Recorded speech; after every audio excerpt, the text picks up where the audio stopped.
The Chronicles of the Narnia, Book 6, The Silver Chair, Chapter 11, In the Dark Castle। वो काला सिपाही कहता है कि पता नहीं मैं यहाँ पहली बार कब आया था। मेरी रानी ने मुझे एक जादुई मंत्र से आजाद किया था, पर मैं अभी भी उस जादू से पूरी तरह आजाद नहीं हुआ हूँ, क्योंकि हर दिन एक ऐसा घंटा आता है जब मैं अपना होश खो बैठता हूँ और आसपास हर किसी को मारने के लिए दौड़ता हूँ। खैर, ऐसा मुझे बताया जाता है और मैं विश्वास भी करता हूँ, क्योंकि मेरी रानी ऐसा ही कहती हैं। और उस घंटे के खत्म होने के बाद मुझे कुछ भी याद नहीं रहता। रानी कहती हैं कि जब मैं ऊपरी दुनिया के उस राज्य का राजा बन जाऊंगा तो इस श्राप से पूरी तरह मुक्ति पालूंगा। रानी ने वो राज्य भी चुना हुआ है और उनके अर्थमैन पूरे जी जान से उस राज्य के नीचे तक की एक सुरंग खोद रहे हैं। आज रानी वहीं गई हैं और शायद थोड़े समय में मुझे भी वहीं बुला लें। और जब मैं उस राज्य का राजा बन जाऊंगा तो जो मेरी रानी कहेंगी मैं वही करूंगा, और जो मैं कहूंगा वही वहां का कानून बनेगा। जिल ने कहा कि जहां से मैं आई हूँ वहां एक औरत के इशारों पर चलने वाले मर्द को इज्जत नहीं मिला करती।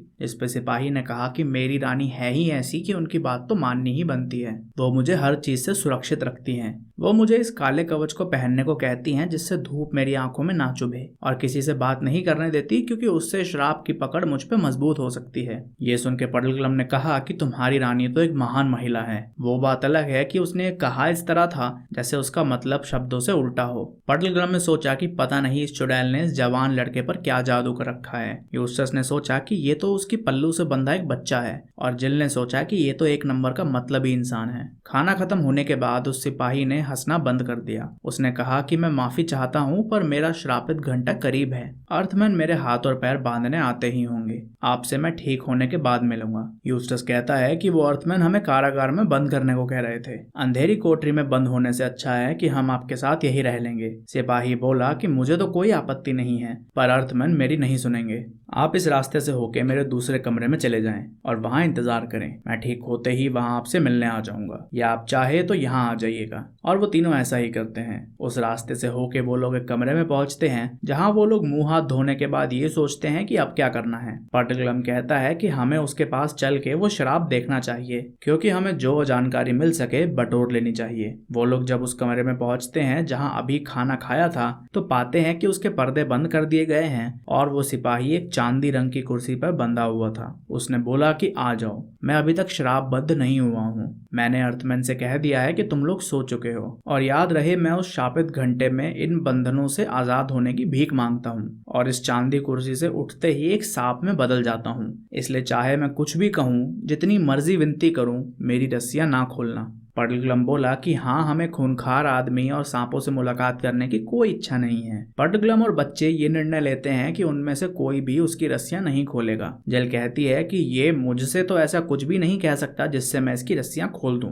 तभी पडलग्लम कहता है कि देखो, कुछ हो रहा है। वो सिपाही कर्रा रहा था। उसने बोला, कितने साल हो गए मुझे इस गड्ढे में। हर तरफ ये कीड़े मकोड़े हैं। मुझे ऊपर जाना है, हवा महसूस करनी है। मुझे बचाओ, तरस खाओ। इसके बाद वो उन तीनों को देख के कहता है कि मेरी रस्सियां खोल दो। तुम ना तो चुड़ैल हो और ना ही वो कीड़े मकोड़े। मैं तुम्हारा दुश्मन नहीं हूँ। तुम्हारी शक्लों पर लिखा है कि इन लोगों ने तुम्हें बताया है कि अगर मैं इस कुर्सी से निकला तो सांप बन जाऊंगा। झूठ, सब झूठ है। दिन में सिर्फ 1 घंटे के लिए मैं होश में आता हूँ और बाकी समय जादू के वश में रहता हूँ, और अगर इस कुर्सी से निकल जाऊं तो जादू टूट जाएगा, पर हर रोज मौका नहीं मिलता मुझे इस कुर्सी से निकलने का। पडलग्लम कहता है कि अगर ये इस कुर्सी से निकला तो और ताकतवर हो जाएगा, और मैं तो तलवार अच्छे से चलाना जानता नहीं। यूसस कहता है कि उम्मीद है ये रस्सियां अच्छे से बंधी है। वो सिपाही कहता है कि तुम मेरे दुश्मन की तरफ क्यों ले रहे हो। ऐसी पीड़ा तो दुश्मन को भी नहीं दी जानी चाहिए। मुझे अभी आजाद करो। वो इतनी जोर जोर से खींच रहा था कि वो रस्सियां उसके हाथ में गड्ढे करने लगी थी। उसने कहा कि पहले एक बार मैं इन रस्सियों से आजाद हो गया था,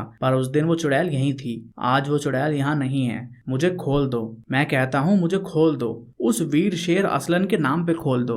ये सुन के उन तीनों के तोते उड़ जाते हैं। वो तीनों एक दूसरे की तरफ देखते रहते हैं और इस बहस में लग जाते हैं कि ये कोई इत्तेफाक है या यही वो असलन की चौथी बात है। क्या यही वो है जो हमें असलन के नाम पे कुछ करने को कह रहा है। पडलग्लम कहता है कि चलो इसे खोल देते हैं। जिल कहती है कि इसे ना खोलने के बारे में अब क्या हुआ। और आखिरकार वो लोग असलन का नाम लेके एक दूसरे को आखिरी बार गले लग के उसकी रस्सियां काट ही देते हैं। वो सिपाही उस कुर्सी पे से कूदता है, अपनी तलवार उठाता है और उस कुर्सी पे वार करता है, जिससे वो कुर्सी टूट जाती है, जिसकी वजह से बिजली कड़कने जैसी आवाज आती है और गंदी सी बदबू आती है। और वो कहता है कि तेरा इस्तेमाल करके वो चुड़ैल और किसी को इस तरह कैद नहीं रख पाएगी। जिसके बाद नाइट पडलग्लम से बोला कि क्या तुम एक नार्नियन मार्शविगल हो? पडलग्लम कहता है कि अब तुम नार्निया को पहचान गए। सिपाही बोला कि शराब के असर में क्या मैं नार्निया को भूल जाता हूँ? खैर जो भी हो, मुझे नार्निया अच्छे से याद है क्योंकि मैं नार्निया के राजा कैस्पियन द 10th का बेटा रिलियन हूँ।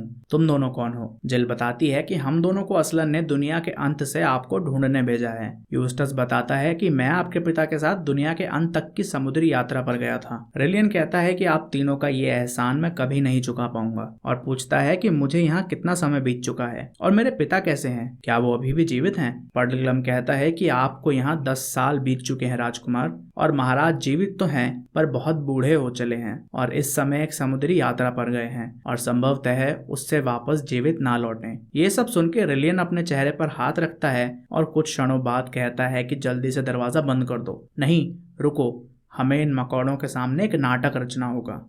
Chapter 12 the queen of अंडरलैंड।